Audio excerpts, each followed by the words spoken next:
What's up, humans? It's your boy Luke Rain welcoming you back to the Human Music Podcast. This is episode 55. This week, we interview producer, DJ, and vocalist Torbjorn. He hails from the northwest of the U.S. and has extensive experience as both a musician and a music educator. Catch him every Monday night on his Twitch live stream, Bass of the Mondays. We dive into the history of dubstep, differences between DAWs, transitioning from being in bands to being a producer and engineer, his favorite sound design and EQ techniques, and his latest tune, Tell Me, and the remix EP that just dropped for it. I got a track on there. Links are below. More links that are below are from our awesome sponsors. First, the weekly download, where you can learn from Ill Gates in his private weekly group lessons and get access to over 220 more episodes in the archive for just $20 a month. Insane value from the Producer Dojo.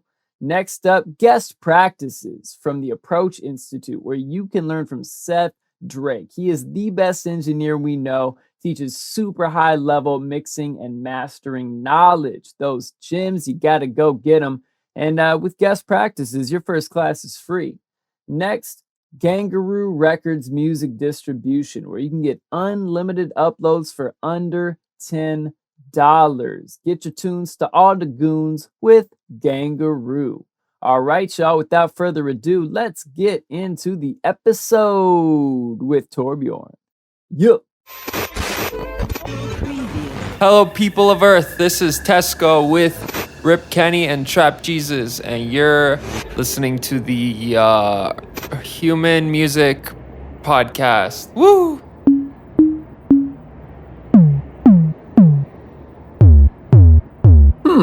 Human Music Podcast. I like it. What's up, humans, and welcome back to the Human Music Podcast. I'm Luke Rain. With me are my wonderful co-hosts, Rip Kenny and Tesco. We're super pumped to be back live with you over the wires, doing our thing. And today we have a super cool guest that I'm really excited to have on.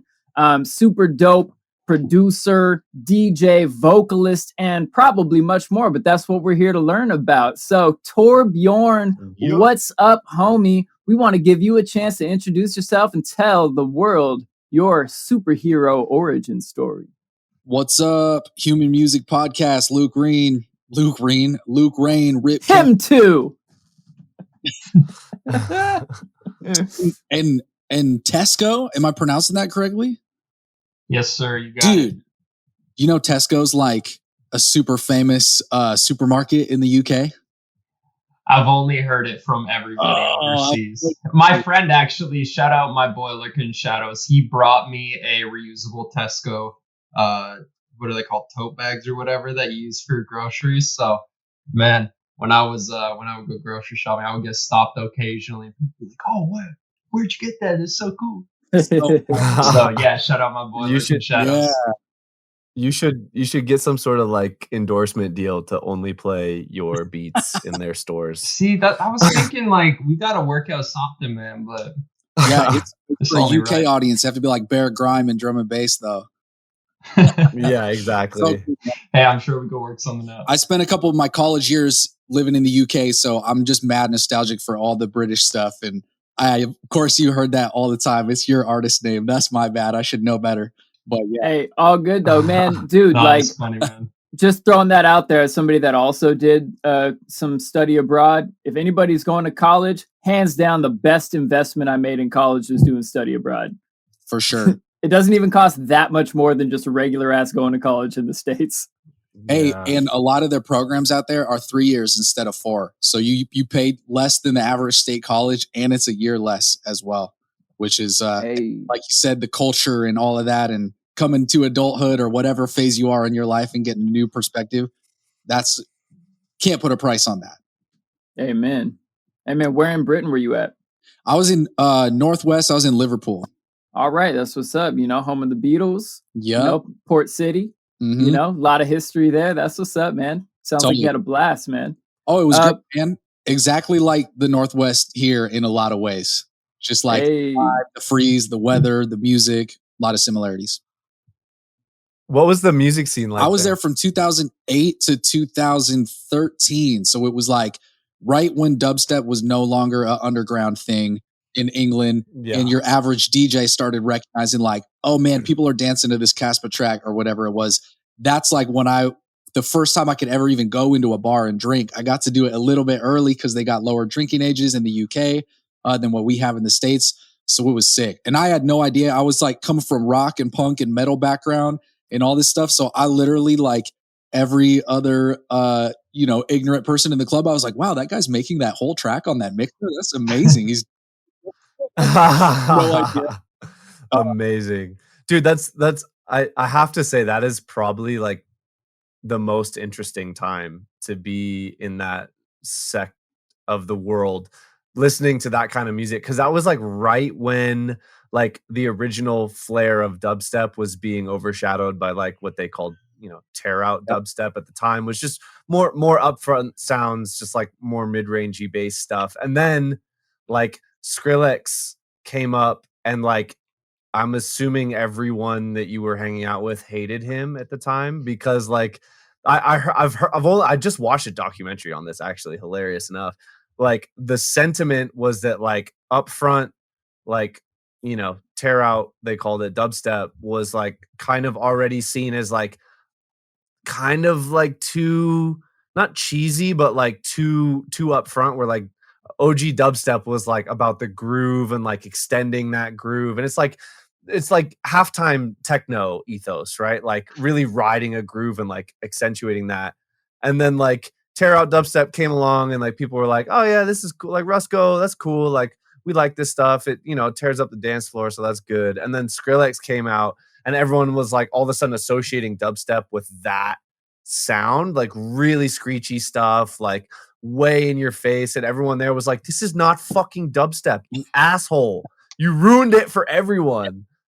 Was that All my happening? homies hate Skrillex? Is that the documentary that you're referring to? Yes. And it's for anyone that likes dubstep, especially for North American peeps and producers. It's good to go back because it's like just a YouTuber that made that off his own dime in his own time. But it's really, really accurate and like really inclusive of a lot of different albums and a lot of like subgenres that never became household names, like purple dubstep. It's called like purple. Yeah. Things that like when you're in the middle of a scene, I imagine all of us have been making beats through this like quote unquote halftime movement. We know that it's like, the saturate sound, or you have the wormhole sound, or you have left field, or you have UK halftime, and kind of know the intricacies. It gets into that in all of the intricacies of the different subgenres of dubstep, which was tight because I didn't get that stuff at the time. I wasn't into production and dance music enough while I was there to understand those intricacies. I just remember being a rock guitar player, going to a bar, and then the show was over and a DJ got on, and then I heard this build up in "Where's My Money?" And that was the first one for me. Casper, Where's My Money? Even all the rock kids I was hanging out with at the time were like, this slaps. We're dancing to this. Even though we came for the indie rock guys with pointy shoes playing their Moog synthesizer and a Telecaster. That was like the first crossover that I was like, shit, I should start figuring out how to do this. And then why I was asking you, Luke, about Reason is that was the first app that I got. Someone was like, it was a hip hop producer friend of mine was like, I think the synths in Reason are the dopest of like what comes with the DAW. You should start there. Man, that still might be the case, man. I mean, as far as like, there's definitely Reason, like any DAW's got mad blind spots, but what it really puts out front is it's cool, like, modular physical rack design, and the fact that it's just got so many sick stock instruments just off top. Definitely big fan of it for both of those things. But then I watch some of my homies or Ill Gates do some wizardry in Ableton. I was like, okay, let me like reverse engineer how to get close to that type of routing in Reason so I can kind of do that thing. And most of the time I'm able to, but sometimes it's like, oh shit, nope, that just breaks my DAW. Okay, I guess not. 128's out of the question. Yep. But then there's tools and there's presets and there's little tricks and stuff that you have on Reason that we just don't have access to in that same way on Ableton. So it's like everyone's got their own strength. You know what I'm saying? Yeah, exactly. I feel like, and not in a judgmental way, like I totally fuck with your music, Luke, but I feel like I'm going to listen to that stuff and have your stuff and have a whole different perspective now of like how those sound designs came to be. Cause amen, man. Yeah, I'm stoked now. And it's been so long since I've been on Reason. I might have to ask you some questions sometimes. Yeah, bro, come through whenever. Repatch those synths into other DAWs and stuff too. Mm-hmm. Might be time for some old Reason nostalgia. Yeah, man, come through whenever you want, man. What made you switch over initially? I just never got. I stepped away from all the beat making stuff when I left England because I didn't get very far in it, and I quickly realized that I wasn't grasping what dubstep was to the community at the time. I was like showing some friends some stuff, and they're like, I mean, it's cool, but it's not like no one's gonna DJ this. You just you're a rock musician and you made a cool track with Reason. I was like, all right, fair enough.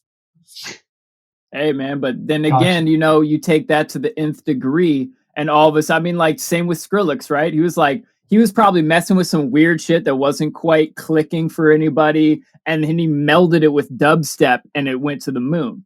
And, you know, so it's like finding that path around, like, you know, we've talked about that on this podcast a lot before, like, if you're only showing up and making exactly what everybody else is making on the scene, yeah, people can DJ your cut, but they won't know it's you or care or remember that it was you.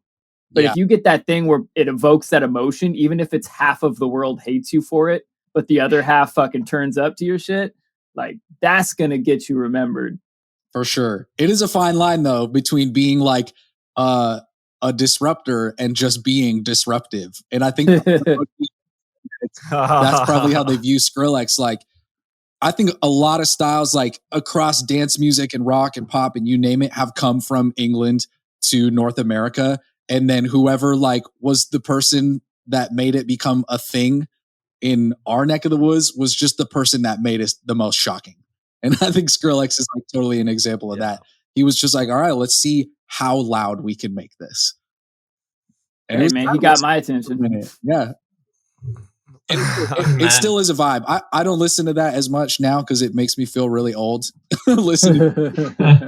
But yeah, mad respect to that and all of the stuff that spawned off of that too, like the sound that became like Excision and Zomboy. And I don't put those records on a lot, but I think they're super dope. 100%. So what was kind of the next step to tie it back to the origin story? Like this seems like pretty significant part of your journey. So how did you take it from, you know, where you were at that time kind of to present day now? And how would you say your music has evolved to get to the point where it's at now? I still, for a really long time, thought it was going to be guitars and singing. And I knew like the more that I did that, I was starting to play with some, get involved with some other post-rock kind of themed projects and stuff like that, getting more synthesizers, getting more digital sounds involved. But it was really, really hard to tour. It was several years of touring with a band of 5 and not making any money and stinky dudes in a van and all of those good memories. And I finally was like, I need to just focus on producing. Like that was always my job, like play the instrument and then be the studio guy. And I realized at one point I was like, more people are asking me to be the studio guy than venues are asking this band to come get paid to play. So let me take a step back and do that. And I still wanted to compose and write. And a friend of mine from up here in the Seattle area, shout out Cosmo, an OG, bass music, future bass, halftime, you name it, every type of dance music, really OG producer and DJ from up here in the Seattle area.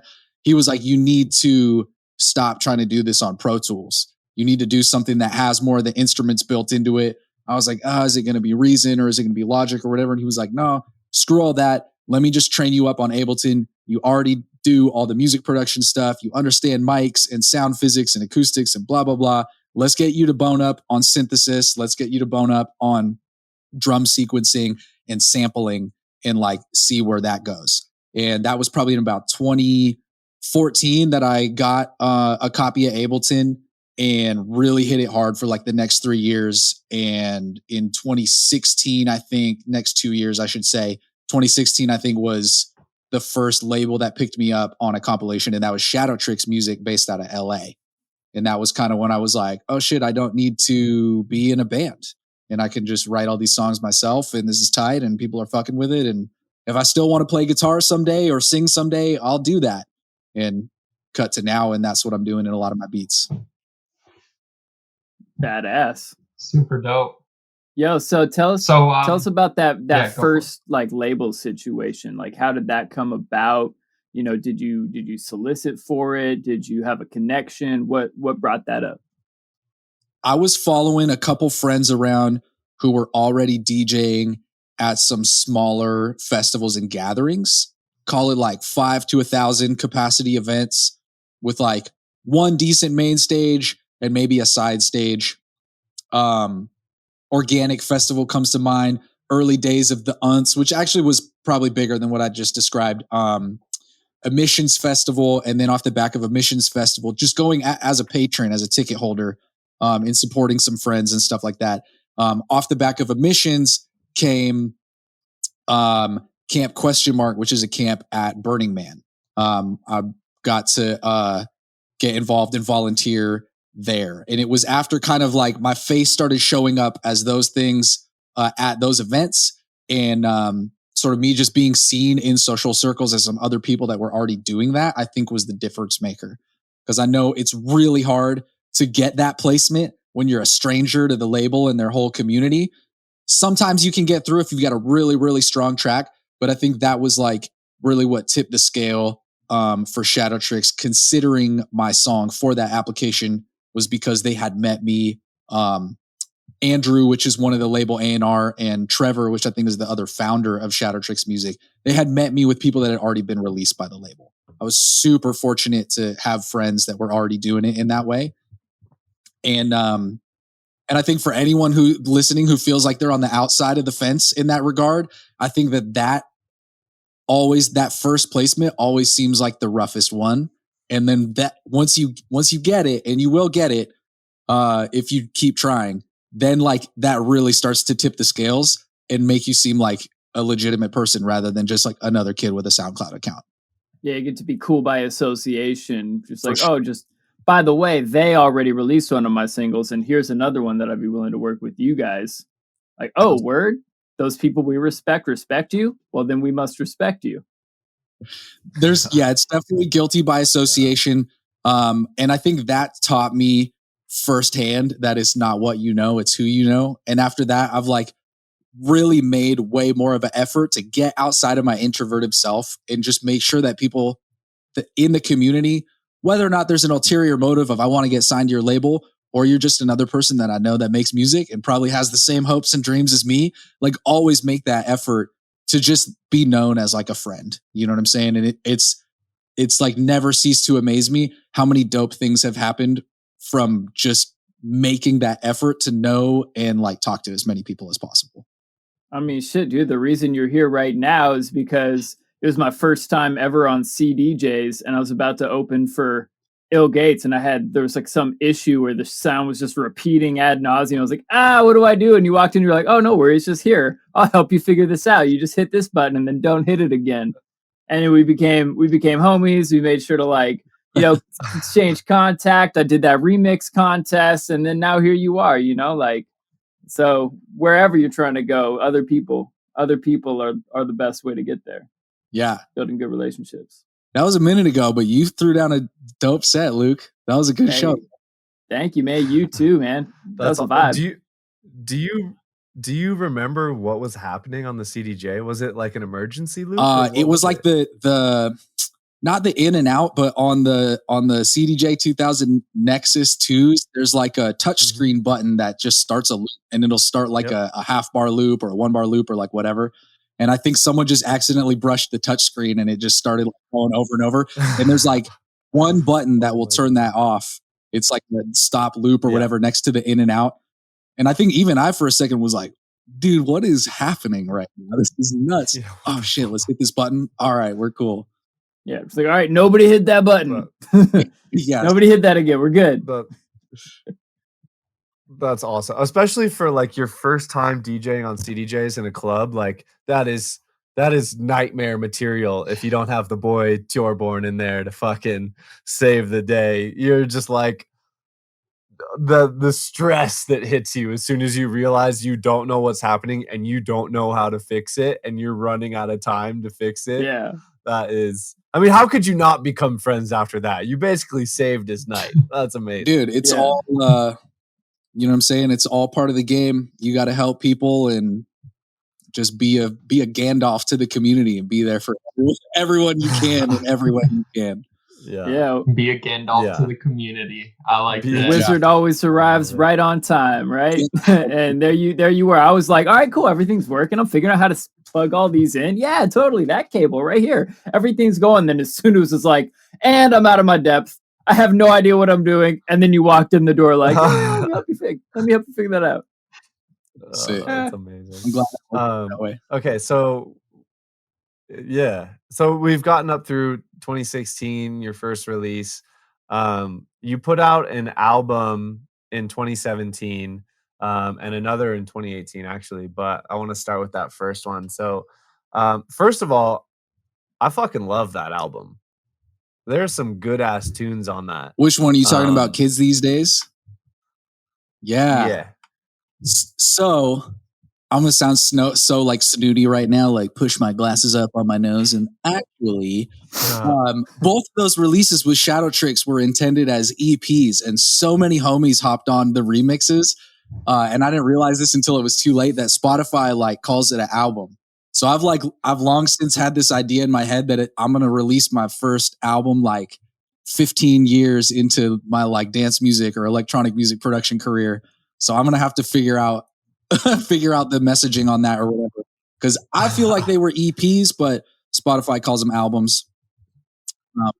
Well, the one in 2018 was like 6 tracks in a remix, which is still, I would still consider an album. Anything more than 4 songs, like you get away with calling it an album. The first one though, the one in 2017, it was like 12 songs. Yeah, I think it was 8 of mine and 3 remixes. I'm pretty sure. Oh yeah, you're right. But dude, I absolutely love that album. I think that for like a kind of left field bass, like sound design heavy, like interesting grooves with like really like dope sound, like I think you absolutely nailed it. What kind of drew you to putting together a bigger body of work at the time, and B, like how did your sound evolve to that point from the rock background? Let me think here. Right before I was like started producing electronic music and I had gotten a copy of Ableton, I did a small stint at a studio in like a rural area outside of Seattle where I was engineering for a bunch of hip hop producers. So other people were making the beats. And I think that influenced kind of like the first type of sounds that I was regularly hearing that like came from a drum machine or came from like 808 sample pack or something like that. And that was kind of like Migos era hip hop, some very like leaned out sounding, like zanned out sounding trap stuff. So I think that was kind of laid the base for like what I was most familiar with and could make quickly in Ableton. And then the next thing that I heard after that was Ivy Lab.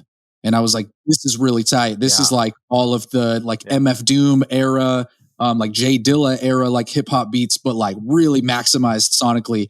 And I was like, I really want to make stuff like this for these rappers. That studio gig ended. And then I kind of was like, all right, I need to figure out what to do with all these half-baked, like Ivy Lab kind of esque sounding beats. And then I got a copy of Serum for the first time. And that's where all the bass sounds came from, like lots of deep exploration into that, starting with presets and tweaking them, trying to make my own wavetables, like whatever YouTube tutorials were available out there, or like homie that blessed me with some knowledge of like, yo, bro, FM from B, let's go. Made me like kind of realize like what you could start doing. And a bunch of mud pies later, little chops of that ended up being the majority of that album that was originally I thought was going to be like drums and 808s and like one other sample and a rapper. Sure. Okay. That's kind of a cool evolution, because listening to it, it felt very intentional. It didn't feel like it started as one thing and then became another. So that's actually really interesting to hear. So, you know, being someone that you know, I would have to say like the sounds that you've came up with on those first two albums, sorry, EPs. I'm the snooty one. You're all good.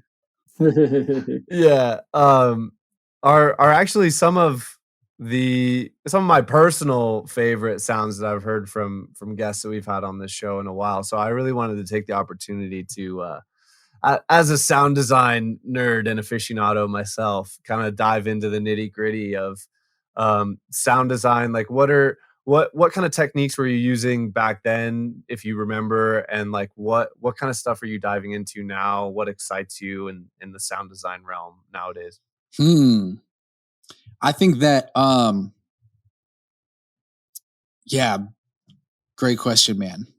I think that like I started wanting to make, I guess you could probably say like EPROM and G Jones were maybe like in that era were like the big sound design guys, at least that I was aware of, that was making everybody go like, oh shit, at every drop. Yeah. I think it was me still. Very true. Shouts to those guys for constantly pushing the sound forward. I think that was my like very young and green attempt at trying to do stuff like that with Serum and the limited knowledge that I had at the time. And I think I got lucky with a couple of those songs on those first two EPs that I did with Shadow Tricks Music. I got really lucky that I had time for a lot of trial and error and didn't rush them out that much. And there's a handful of songs from both of those records that got cut.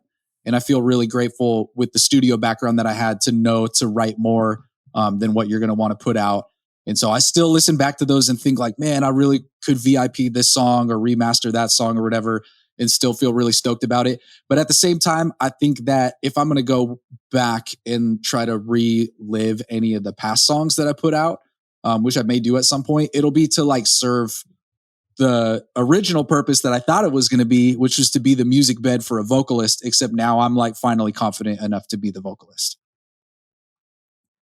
That's what's up. And that definitely segs into your journey as a vocalist. Like, you know, how early did you start thinking about becoming a vocalist, and how long and what was the journey like for you to get the confidence that you currently have?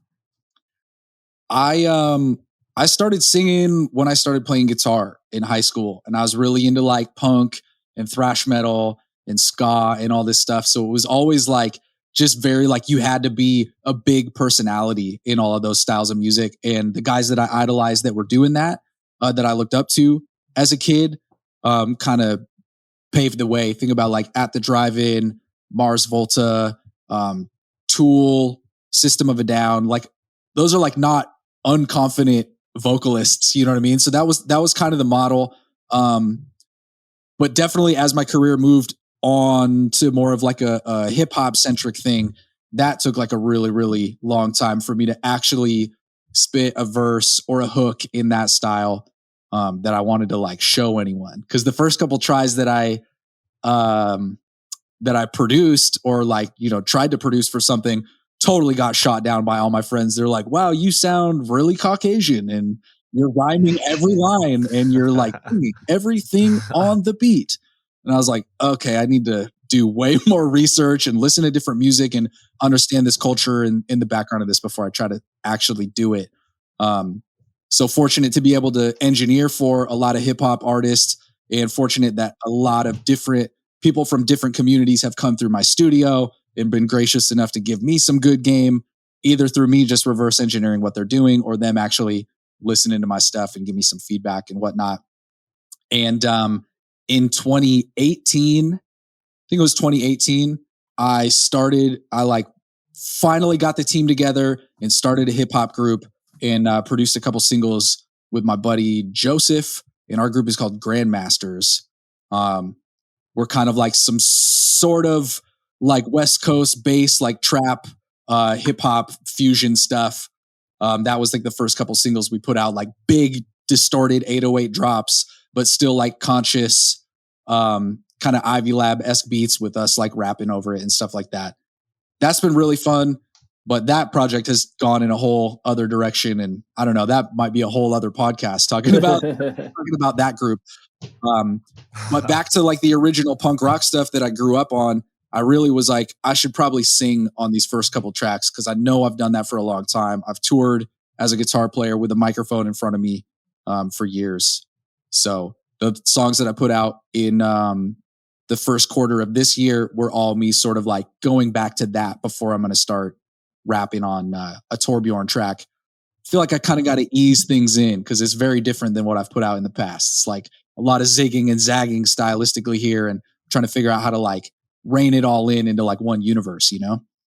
Amen. So would you say the rap hip hop kind of stuff is what's been inspiring you as of recent, mainly for the vocal stuff, or kind of where's your head at with that kind of stuff? Is it just as simple as I want to go in this direction, or are you looking at other influences too to supplement that? And just, yeah, I mean, any vocal game or like any cool, realizations that you've had, anything like that. Like, I'd love to hear kind of, any like level ups that you've had vocally. For sure. I think that to answer your question properly, sorry, I'm like all over the place, ADD, like jumping. Hey, that's the name of the podcast. Yeah, literally what we're built for. The Human ADD podcast. Oh yeah, I appreciate that.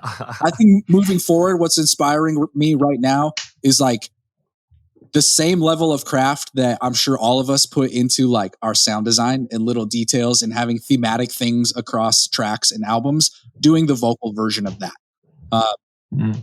I've talked about MF Doom, I mentioned his name earlier, is a big influence, and like Aesop Rock, Henri Osborne is a local rapper from up here in Seattle, who I've been really fortunate to be a part of helping him with some tech stuff on his new album release, and just kind of like studying into all these people that I know either from my community or just from like things that have fallen in my lap. I know that people who are lyricists first put that same level of like just culture and existence and lore into like their whole story of every word that they say and are conscious about that the same way that I am sonically when I'm like sound designing for a song. And so that's kind of the next thing that I want to do is be able to like get my skills up in that realm and have people care about the lyrics and hearing one song and realizing that it references something from 3 albums ago and characters that I've made up and, all these kind of things. I'm really inspired by that lyrically. My one tip that I've learned from writing songs and then singing on them after is that every person has like a vocal range that they sing best in. And I've definitely been writing some songs that are a little too low for me and some other songs that are a little too high for me because I start with the beat a lot of times. And I know that writing a song in like F sharp minor, I'm going to be able to hit all those intervals in the scale, and the 808 is going to slap on every sound system that the beat plays on. Then I finish that and write vocals to it. And I'm like, shit, it's really hard to sing, bro. It's really hard to hit that high note. So I think that's something that I'll be more conscious of is like not having to like -8 luffs that 808, but for the sake of me being able to give a better vocal performance. Totally. Yeah, one thing that Tesco turned me on to like a couple episodes ago is like in your preparatory sessions, like start instead, like we all sound design, we all write chords, we all make drum beats and all that stuff. But like in a prep session, like make yourself an acapella to start with. Like, and I had never thought to do that. Like, it seems so simple, but like all of my favorite songs with vocals in them started because like I had the vocal to work with, and then that's my starting point, and the whole song like comes together as this like really great cohesive bit. Like when I'm doing my own vocals on something, it's like you make a rough draft, you bounce it, you sing on it, and then you try and work it together. But like all of that stuff in one session, it's just really creatively intensive. And vocals just take a long time. You got to do a lot of takes. You got to comp it.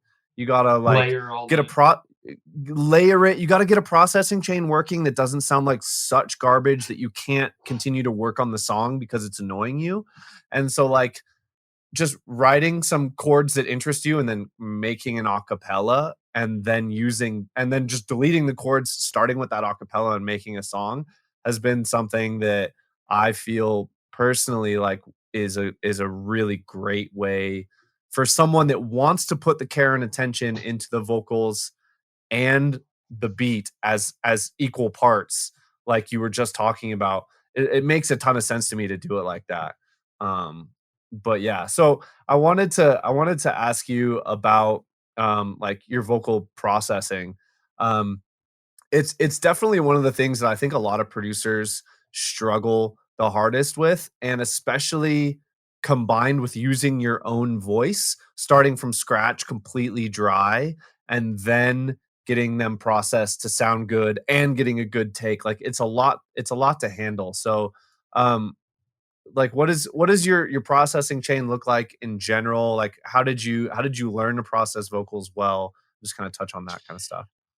I think that there's a couple different ways to go about it depending on the song. And I think all of us being people that are like loosely within the electronic music or like digital music realm, I would say that there's probably like a spectrum of like someone with no effects who's like a really, really good singer working well on like a pop dance track, all the way up to like Humanoid 2.0, like literally a voice that came from a synthesizer. And so like understanding where your approach is on that spectrum, I think is the important starting point, because the tools might be the same, but the order that you use them or the approach or the settings might change a lot. I think that the 3 songs that I've most recently released, with this exception of like one vocal sound design section that was an outro on my song Seen a Ghost, I took like a really straight ahead, like acoustic, I guess you could say, approach where I was really trying to make it sound like me singing without anything else, but pulling out all of the like pop tricks to make me in tune, but not so in tune that I'm like T-Pained out or Kanye'd out with auto-tune, like getting the pitch right with Melodyne, but making that transparent or subtle enough to where it doesn't seem like I can't actually hit that note, or you know what I'm saying, or whatever the case. Doing things like pretty heavy compression, but counteracting that by pulling the output volume back, so it's just creating the effect that I'm closer to the mic rather than being like really squashed and squishy from, you know, like 10 decibels of gain reduction or something like that. Doing a lot more reductive EQing than additive EQing, with the exception of maybe some like high mids or high boost to kind of give like an airy effect. Yeah, that air is clutch. I feel like most amateur engineers lose that. I know I used to just not get how much that air is vital to a modern sounding vocal recording. Yeah, absolutely. And you want that voice to, in most cases, you want that voice to sit in front of a lot of the other noise, that's a lot of the other sound that's happening in that track. And so sometimes like artificial boosts at 3K or boosts at 8K or whatever, with your EQ are going to be the thing that's going to help it cut through. But even then, there's a point when that becomes like audible. You can hear that it's a very bright vocal, and maybe most people don't listen to recordings that way. But I know some of my friends do, and we hyperanalyze each other's mixes and all of that stuff, and are just constantly in pursuit of the best version that we can. But EQing, the biggest thing that changed the game for me with vocal processing is Pro Q3, the FabFilter plugin. They add dynamic volume changes so that you can choose if something gets to be a certain loudness, say like a sibilant S sound, you can choose to just turn that down when it gets too loud, as opposed to like a compressor, which would turn the sound of the whole track down. You can like really go in and finitely be like, man, when I say the word well, there's this weird frequency in the L that I don't like, but I don't want to cut that 200 hertz down because then it starts to sound thin in the rest of the track. You can use that dynamic EQ option to just like get it to be exactly that little volume dip in that exact frequency, only when it gets too loud. I'm sure that's old to you guys, but to anyone out there listening that's like trying to up their game with EQing, Pro Q3 is the shit. Yeah, dynamic EQ is a game changer for sure. It turns every EQ band you have into a possible compressor just for that band. And that, so you can really shape it and really get granular with it. For people that maybe can't afford or don't know if they want to make the investment in something as expensive as Pro Q3, and again, I recommend it. There's like F6, the F6 floating point EQ from Waves is much more affordable. Oh, hey. My bad, fellas. No worries. That F6 floating point EQ from Waves is much more affordable. But the problem is you've only got 6 bands, whereas Pro Q gives you like 29. So if you really got to shape a vocal, that high amount of. But just put another one on there. Just put another one on there. Keep stacking them. Yeah. 5 F6s well, I mean, how many times? But how many times do you need 30 bands of EQ? That's true. Though? If you're falling into that, you might just want to rethink your whole signal chain before it got into the DAW. Maybe you need a better mic, better room, et cetera, et cetera. Totally. You might not need 30, but you might need more than 6. And I know F6 has like a linear phase version too. So as you stack a couple EQs in a row, if that's what it comes to, you're gonna like keep your your frequency spectrum intact and your phase intact and stuff if you have to. So I forgot about F6. That's a dope like budget conscious alternative for sure.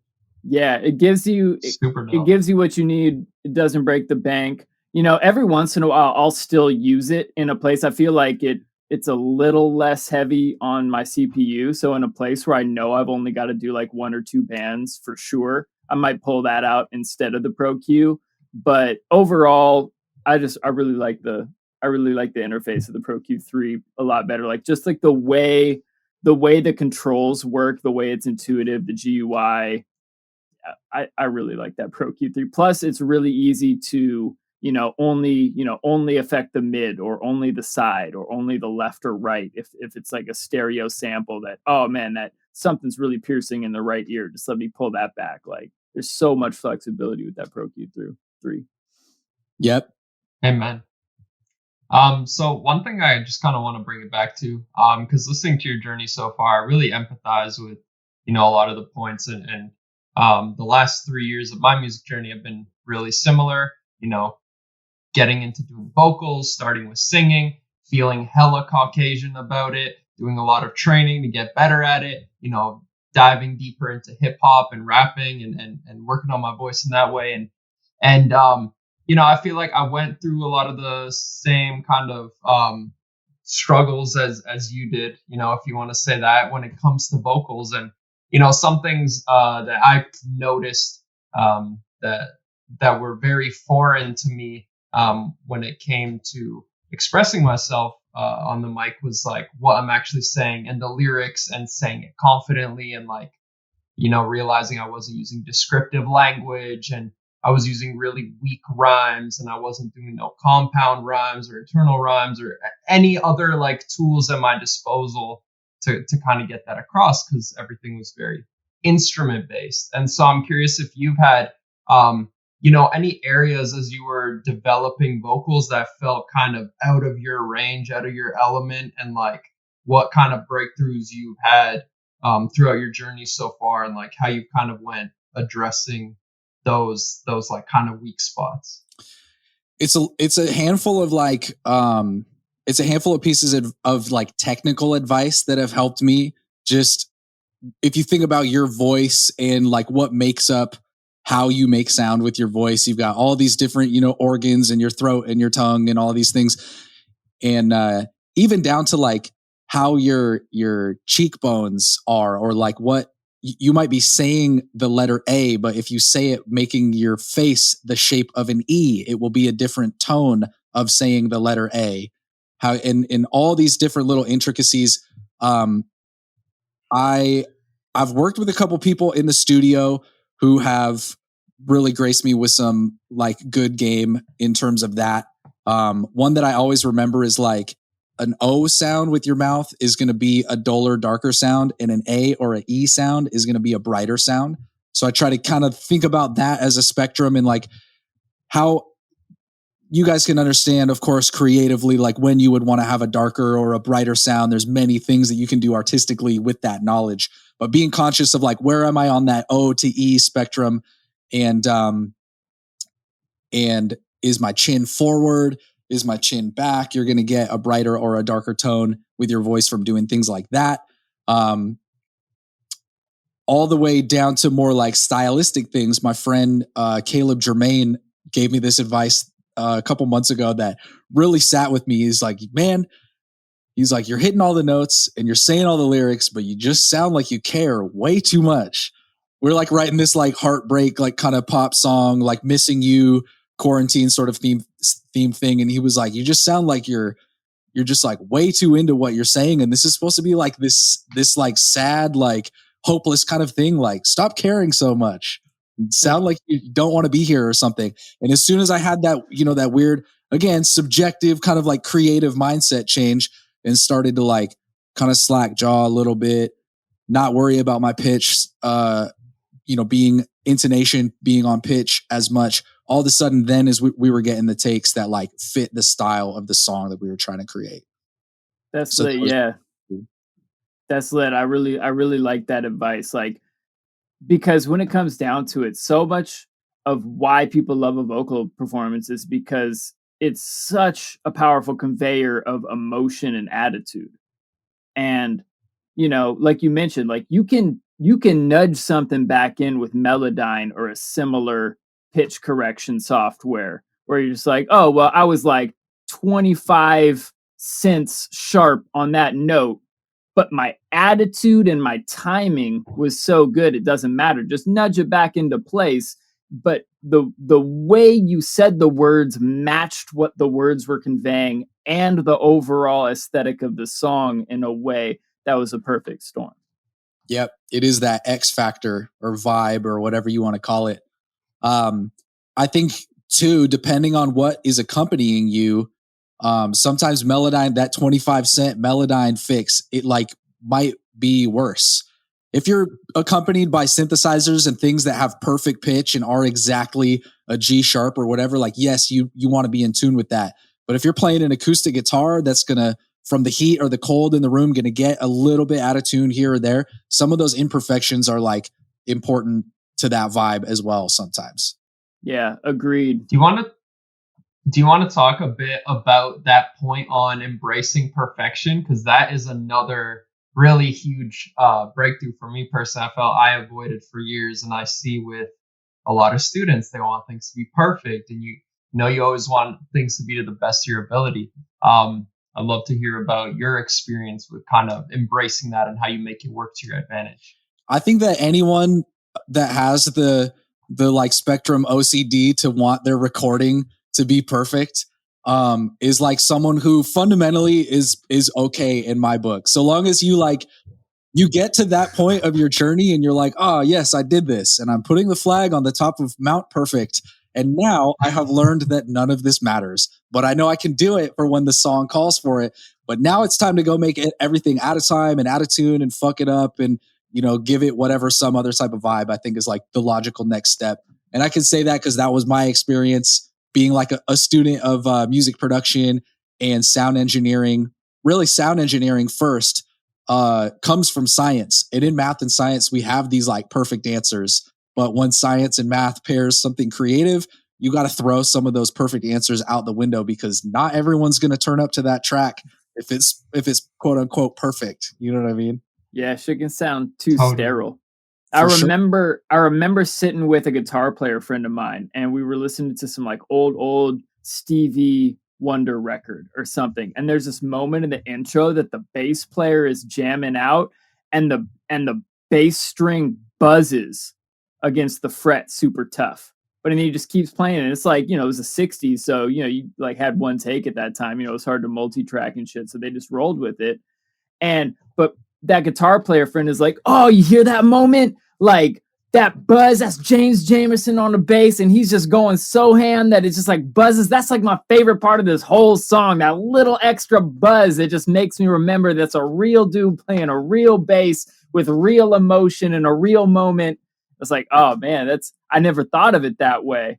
I never really thought of that buzz one way or the other, but to hear his reaction to that imperfection, that imperfect moment in the track was powerful. A reminder that the humanity of it, the imperfection, the striving to make it as good as it can, and the ultimate impossibility of actual perfection is part of what people love about art. Totally. Imperfections and human nature is relatable to us imperfect humans. Amen. Welcome to the Human Music Podcast, where ain't shit perfect, but we roll anyways. Yo, I want to make sure we talk about some of this newer stuff, including your super dope track, Tell Me, and this remix contest that just happened. And by the time people are actually listening to this in the world, will have just come out last Friday, the remix EP. Yeah. Hey. Dude, well, obviously, Luke, one of the remix contest winners, how we're connected in doing this podcast. Big up, man, for this. The way that you flipped that was like really, really cool. And in a way I would have never expected it. And in a way that I was like really moved by. You have probably had people remix your song before. Sometimes it's like totally out of left field and like not at all what you expected. They changed the genre and the tempo and the key and all this stuff. And then sometimes it's like, all right, you put like different drums on it and hit the reverse sample button or something like that. And, you know, all across the spectrum. But very few times do I like, have I had someone remix one of my songs that I would have been heard it and just was like, I would have never done that writing this song. And it's like, just was super cool, man. So big ups to you for your interpretation of that. I was just really moved by it. And Luke Rain, of course, we've got Chef Womp, friend of the podcast. Super, super dope remix from him. Ethan was just on my live stream Base of the Mondays the other week as a featured artist. Super stoked to have him with an exclusive mix on there. We've also got Thread and Glorilla were the other two remix contest winners. So May 7th is when the EP drops. Spotify, SoundCloud, Audius, Pandora, probably all that good stuff. Yeah, so this episode's dropping on the 11th. So that's out right now, y'all humans listening in the future times. You can get it now. Hey, guess what? There's a link right down there in the description that'll take you right there. Oh, tight. I've never been on that side of there's a link in the description. There will be when this video comes out. It feels very privileged, man. Right? You got advanced information that nobody's got. Totally. But yeah, man, dude, speaking of like the vocal on that track is super dope, super clean, very emotive, and that whole track has a vibe. And so before we like dive into the remixes a little more, I want to talk about that original track. How'd it come about? What's the story there? Last summer, everyone's dealing with quarantine for the first time. And all of us were looking forward to festivals and touring and just good summer vibes. And none of us got it. And at the time, my girlfriend, Jacqueline, and I were separated. Grateful and thankful to say we're back together and everything's awesome and everything's better, that she's back in my life. Shout out, Jacqueline. But I was dealing with some of those feelings and just a bunch of other feelings of like isolation and being alone and just kind of what it meant to have to look at yourself in the mirror every day because there's no one else to look at. And I realized sitting on piano, working through the chords and working through the lyrics, that I was getting this kind of middle ground of being specific enough to where I felt like anyone hearing the song could feel like it was about them, but being broad enough to where I feel like anyone could think that this song was about them or something that they had experienced, but not so broad that it didn't mean anything at all. And of course, with like a very universal topic of isolation and loneliness, I think this is like the time in our lifetimes that pretty much everyone is feeling that at the same time, but for a lot of different reasons. And I've had people talk to me about those lyrics of saying like, man, it's really great that you kind of like brushed on the topics of what's happening with political protesting and police brutality protesting. And I've had other people say it's really interesting that you're speaking out about what it is to have to socially distance for health reasons. And the truth is that it really, from me, it was not about any of those things, but I'm just really glad that I was able to, like I said, capture a vibe that enough people felt like it was their story and what they needed the song to be about. And I think that's my favorite part about what that song had become in terms of like the lyrics and the story. That's really cool, man. I've heard it like argued by these authors that all art is like a love triangle. First, the artist has a relationship with the work of art, and that has meaning. And then that art goes out into the world and has relationships with the audience. And the people who have the relationship with the art but didn't make it have a completely different relationship. So there's some similarities, there's differences in interpretation and effect. And at a certain point, not only is that something you've just got to accept as an artist, like, okay, cool, other people took away different things, but you can even celebrate that like you're doing right here, which I think is awesome. I think that that's an important stage in a piece of art, especially if you're someone that uses whatever your art medium is as like documentation of kind of your own psyche or your own human experience. I think that's an important phase in the creation process, that you like give that up to everyone else. It becomes like not your property, but it becomes like everyone's property. And yeah, that's something that can be hard to do too. I definitely baby a lot of my music and think about it way too much and want people to feel a certain way about it. But letting go of that has been like a breath of fresh air for sure. And definitely getting some of the best feedback on the music I've been writing this last year, in comparison to any other music I've made like my whole life. I feel like I'm getting people saying like, wow, that's really honest and really like vulnerable and really all the way down to technical stuff. I had someone tell me like, man, your use of like stereo field space and like reverb and delays and stuff is like nothing I've ever heard from you. It's like really, really cool to see the evolution of that. And so I'm just glad that the effort is paying off, because it takes a lot of time to sit down and sound design and study and educate yourself and work through tutorials and write like those 100 bad beats until you get that one really, really good one.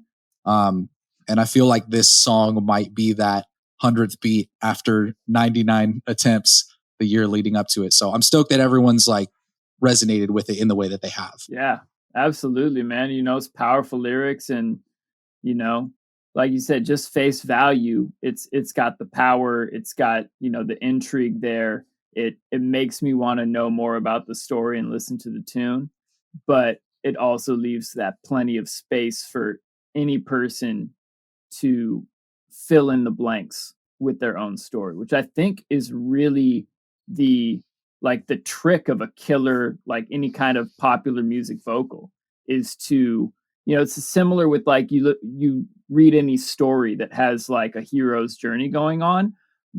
A lot of these stories, the main character themselves is a little bit bland in the way, like all the supporting cast has these strong archetypes, but a lot of the times the main character will be a little bit bland, or not even bland, but like there's that opening for the reader to put themselves into the main character's shoes. And I think that, when you're presenting the world with a vocal and a story like that, even in the song, that's still something that's really important and powerful to do. Invite the listener or the reader to put themselves right into the center stage and experience this as if it were their life. True. You're blowing my mind now. I'm thinking about. I know you've made some really eloquent points. I think that is such like a beautiful but like really difficult thing. It's almost one of those things that like if you sat down with the intention to make this like really intensely technical duality of like a lyric, like it doesn't seem as like genuine. Like the song is like you said, you started writing that song, Tell Me, and you realized as you were like going through writing that like wow, like this actually has more meaning than I intended. And you leaned into that a little bit, right? But you didn't set out like, I'm going to write a song for everyone and one person at the same time. It's going to have all these crazy dualities. Like, it didn't really start like that. So it's really beautiful when you can actually land on a piece of music that accomplishes that eloquently, you know. Yeah, I wanted to touch on the fact that, like, you know, your earlier EPs, they were like, you know, to get the dance floor moving, the heads bobbing. Now we've kind of delved into a bit more of like the emotional side, the vulnerable side of the newer records, which still retain, you know, a dance music flair. You know, I would liken it to almost like a cone sound that started very, very heavy, very like sound design intensive, and have gone into a more melodic direction, but still retained like the interesting sound design flair. Um, do you see an album coming in the near future, or any continued larger body of work that incorporates that sound exploration from you at large, or where do you see yourself taking this sound in the future? One of the big things that's been on my mind is what I want to happen at like a concert of mine that is like my pinnacle, like all of my different facets of my artistry, like forced into one like hour long or 90-minute long performance. And what would that look like? And I think it's going to be very prevalent with vocals, both singing, like traditional kind of like acoustic singing, if you will. Also some like very digitally altered singing, very inspired by like vocal synth, I think the plugin is called, and like a bunch of other tools like that. And then I think that kind of will bridge into some more like hip hop and like rap oriented stuff that I'm influenced by, that kind of utilizes that side of vocal, like digital vocal production. Think about like Travis Scott and Kanye West are like two really big examples of that, but tons of other like artists, underground artists that are kind of on like the cutting edge of that. And I think exploration of that, like sound designing with my voice and sound designing with my instruments rather than the source sound coming from an oscillator like a synthesizer. I think that's going to be a next big step, because I've long since felt like if you play the instrument, you don't get the take for free, you get the vibe for free. But if you like synthesize or sequence something, you get the take for free because you can sequence it perfectly, but you have to work for the vibe, right? And so I feel like I've very much been on the latter of the two, like sequencing and synthesizing and using MIDI to generate source sounds. And now I want to see how much of like a vibe I can capture now that I'm like confidently have like hiked up Mount Perfect, like we were talking about earlier, and put my flag down. Like, what can I do to just be more experimental and like Luke, what you were saying a minute ago, kind of like just resonate with people on a human level first, rather than resonating with people that understand like acoustics and synthesis and are down to like nerd out and listen to EPROM and G Jones and be like, bro, did you hear that fill that he did on bar 48 that only happens one time in the song? Recognizing that like my mom doesn't know anything about that or care about it at all. And I like also want to write something still that's true to me, but to all of the non-bass music, non-producer, like people that are close to me in my community, that they have a reason to care about it.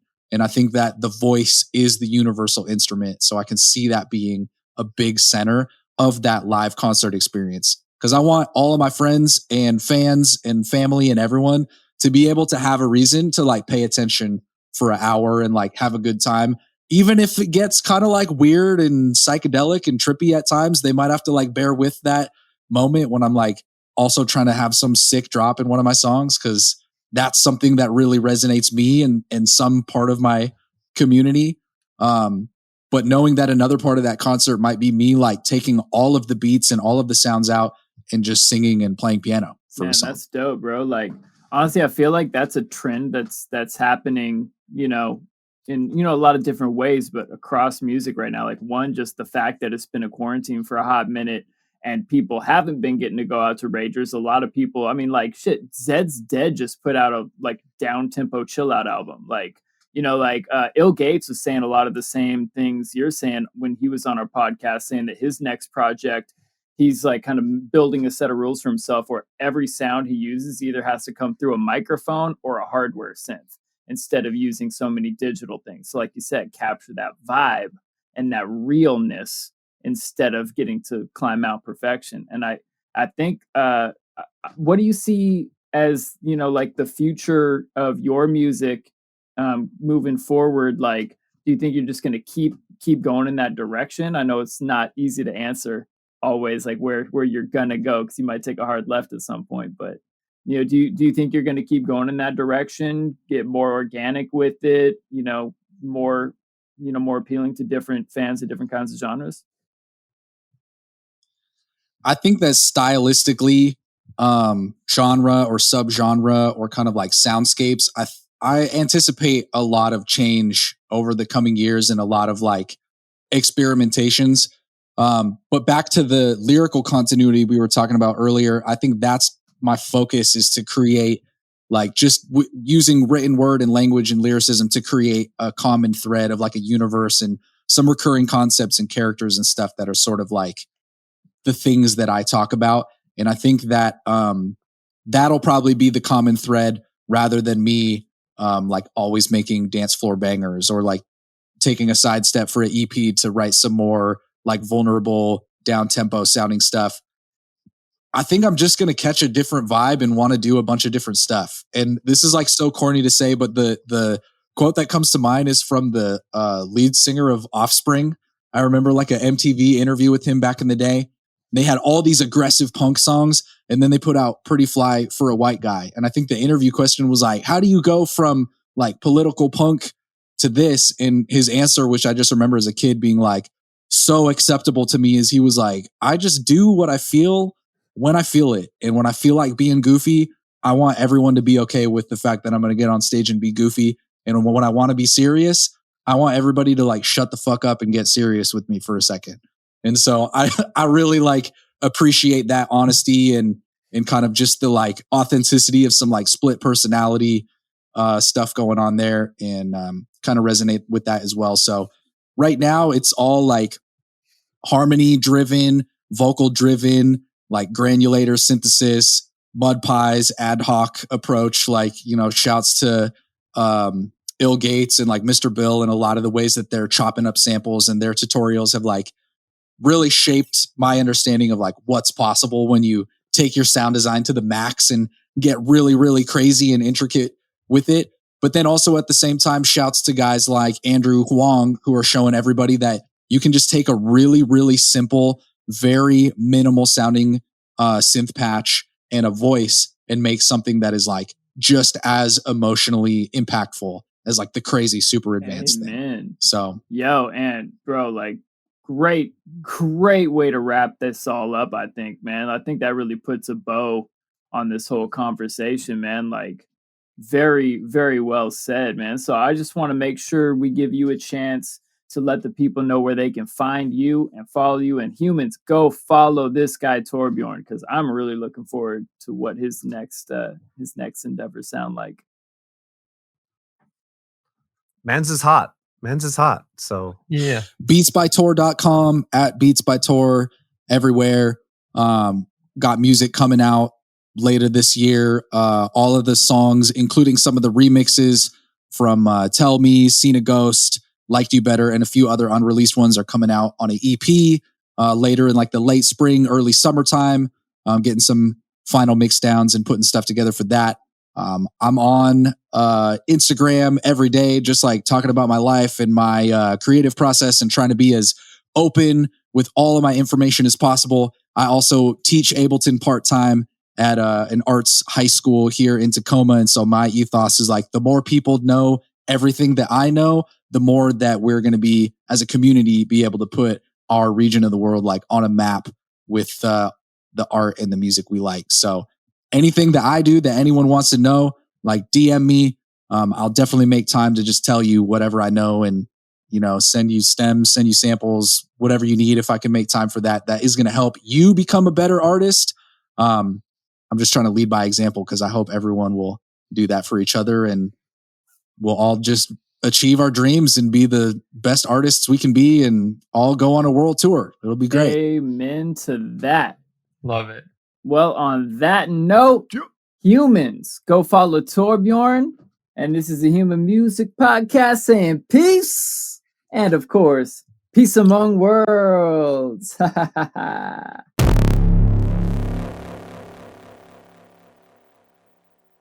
Well, humans, highly appreciate y'all being here. Shouts to Torbjorn at Beats by Tor if you want to go follow him on them socials. Follow us at the Human Music Podcast or at Human Music Pod if you're over on Twitter. Make sure you hit that subscribe, smash the like, hit the share button, you know what I'm saying? Make sure you leave us a comment, a rating, a review. Let us know how we're doing and help us get out to more cool producers just like you. All right, shouts to all of our sponsors. The Weekly Download, where you can learn from Il Gates in his private weekly group lessons and get access to over 220 more episodes in the vault. Just $20 a month, and you get to be a part of the Producer Dojo community. It's an amazing place to be. I guarantee it. Guest Practices, where you can learn from Seth Drake himself over at the Approach Institute, the best engineer we know. Get those super high-level engineering and mastering skills from one of the best to ever do it. The first class of Guest Practices, by the way, is free. Make sure you go see what's up. Finally, Gvngaroo Records music distribution. Get unlimited uploads to all the streaming services for under $10 without any of the rigmarole and BS and extra hidden fees that a lot of these other guys do to you. So, get your tunes to all the goons with Gvngaroo. Now, we'll be back next week with a fun episode that's just the three of us, but we get into some real fun topics. So make sure you hop on and get in there with us. We appreciate y'all humans. And as always, I'm Luke Rain saying peace and peace among worlds. I like it.